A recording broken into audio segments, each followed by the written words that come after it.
Boa tarde, estamos de volta com o Senado agora.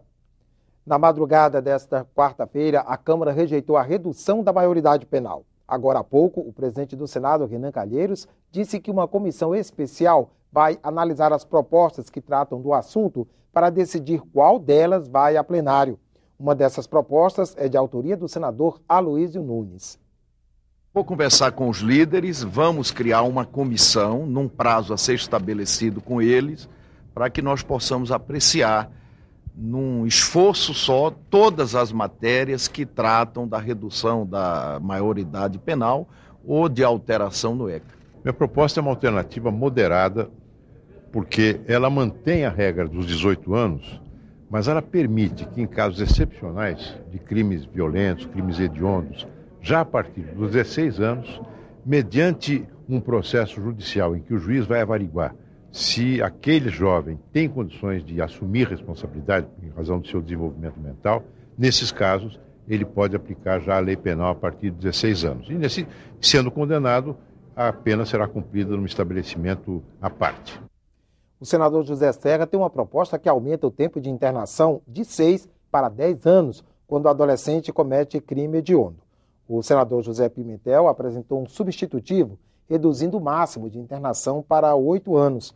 O adolescente começa a cumprir a pena em estabelecimentos socioeducativos juvenis. Ao completar 18 anos, ele é transferido para um presídio comum, mas para uma ala separada dos demais presos. Foi encerrada por falta de quórum a sessão do Congresso marcada para as 11 horas da manhã, destinada à análise de vetos presidenciais. Os vetos que estavam na pauta da reunião de hoje serão incluídos na pauta da sessão marcada para o dia 14 de julho. A dificuldade no quórum de hoje é porque a Câmara encerrou a sua sessão por volta de 1 da manhã. E aí, a sessão do Congresso sendo às 11 horas, infelizmente, a presença desses parlamentares aqui não estavam. E o Senado Federal terminou por volta de meia-noite. Exatamente por isso, em face do cansaço, não deu quórum nessa sessão do dia 1º de julho. Dia 14, esperamos com toda tranquilidade votar os vetos e votar uma série de outras matérias que precisamos também dar andamento, em especial o que trata dos créditos suplementares para que nós possamos efetivamente atender às necessidades do Estado Nacional. Entre os itens da sessão de hoje estava o veto da presidente a um dispositivo do projeto que trata da fusão de partidos. Ele permitia a parlamentares que não pertenciam aos partidos que fizeram a fusão ingressar na nova legenda, sem o risco de perder o mandato por infidelidade, desde que a mudança fosse feita até 30 dias após a fusão.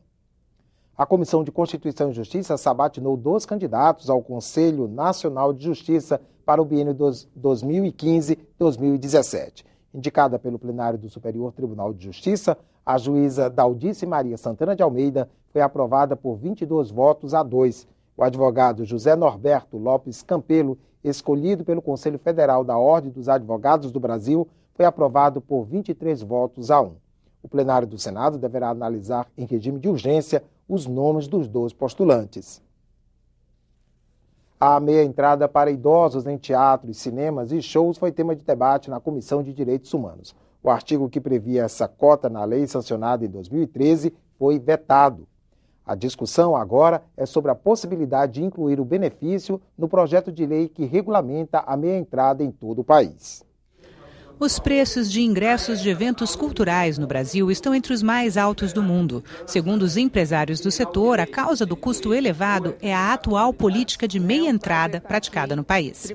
Sem aplicação da cota, ingresso nominal de R$ 400 passa a custar R$ 800 a inteira.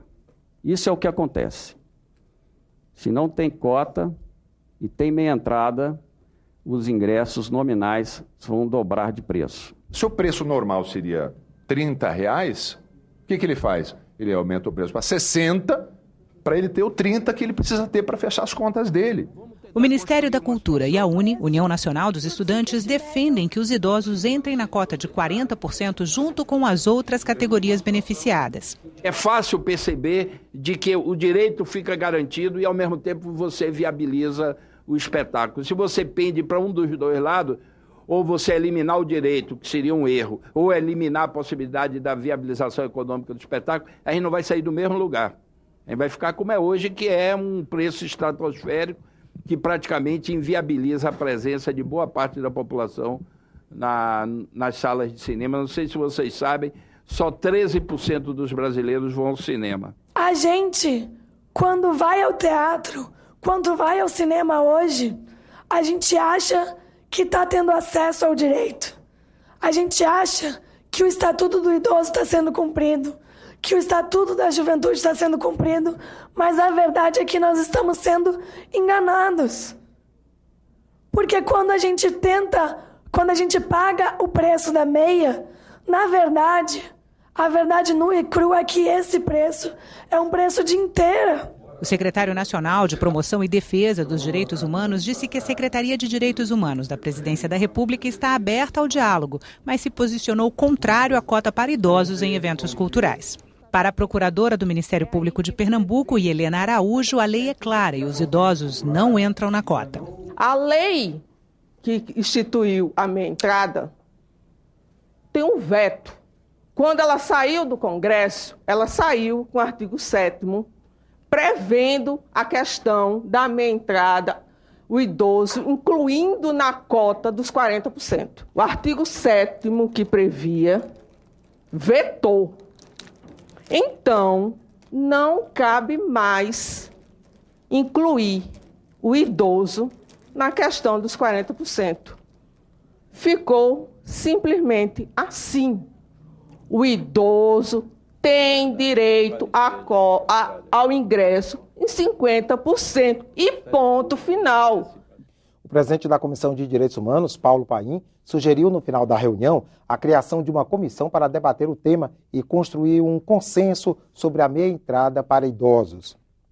Diminuir em 5% a mortalidade de mães e recém-nascidos é o objetivo do Pacto Nacional pela Redução da Mortalidade Materna e Neonatal, lançado pelo governo em 2004. Mas será que o Brasil cumpriu a meta? A Comissão de Assuntos Sociais realizou audiência pública para discutir o assunto. O Brasil avançou, atingiu um dos objetivos de desenvolvimento do milênio da ONU e reduziu a mortalidade infantil em 2/3. Já em 2011, passou de 53,7 mortes por 1.000 nascidos vivos para 17,7. O problema é com relação à mortalidade materna. De 1990 a 2011, houve redução de 55%, de 141 para 64 óbitos por 100.000 nascidos vivos. Mas a meta é de, no máximo, 35 mortes para cada 100.000. O Brasil não é um país pequeno, não é um país pobre, não é um país sem tecnologia nem sem recurso. A morte materna é um problema grave e a morte materna, o tipo de morte materna que mais acontece no Brasil é a morte materna direta, como já foi dito aqui, 92% dos casos poderiam ser evitados, estão aí nesse grupo, e eles ocorrem por intervenções, omissões, tratamento incorreto ou uma cadeia de eventos relacionados a isso. Entre as principais causas de morte materna estão hipertensão, hemorragias, aborto inseguro e infecção puerperal, período de até 42 dias após o parto. 60% dessas vítimas são mães negras. A morte materna ela tem idade, que geralmente é as mulheres de 25 a 30 anos, são mulheres de cor negra, né?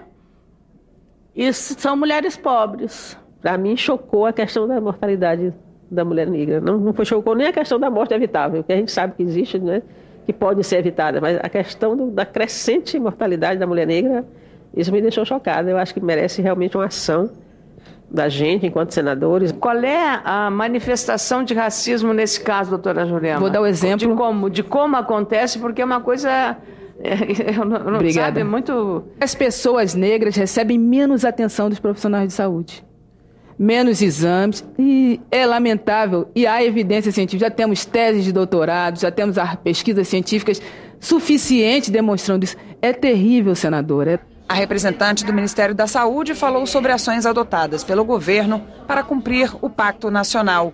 Em destaque, a Rede Cegonha, que tenta assegurar às mulheres o direito ao planejamento reprodutivo e à atenção humanizada na gravidez e no parto. o atendimento do SAMU para o transporte neonatal, a qualificação dos profissionais da maternidade, de emergências e urgências obstétricas, a cobertura do SIM, do SINASC, que são sistemas de informação muito importantes para nós. Foi um conjunto de ações dentro do pacto que foram realizadas e que, ao longo dos anos, a gente foi identificando essa queda da mortalidade materna. Já o secretário de Saúde do Piauí revelou os próximos passos para reduzir ainda mais a mortalidade de mães e recém-nascidos no estado. Está estruturando no interior do estado polos onde tenhamos lá na parte assistencial um cuidado para apresentar mais 3 centros no interior do estado para atender o alto risco, para que tenhamos lá assistência obstétrica adequada, mas também neonatal, que estão já construindo o UTI e o CI neonatal com esse olhar. Eu gostaria de junto com a senadora Regina, com o nosso presidente, com os membros aqui, e principalmente convidando a doutora Jurema para que a gente pudesse ter uma conversa com o ministro da Saúde, com o Arthur Quioro. Porque, assim, eu tenho certeza que os números aqui, 92% de mortes seriam evitáveis. Acho que poderíamos avançar nesse aspecto, para não ficar pura e simplesmente repetindo o diálogo com o ministro, e ir ao ministro na presença do representante dos secretários estaduais e municipais de saúde para tratar esse tema. O Senado agora fica por aqui, voltamos a qualquer momento com outras notícias. Acompanhe em seguida ao vivo a sessão plenária desta quarta-feira. Boa tarde.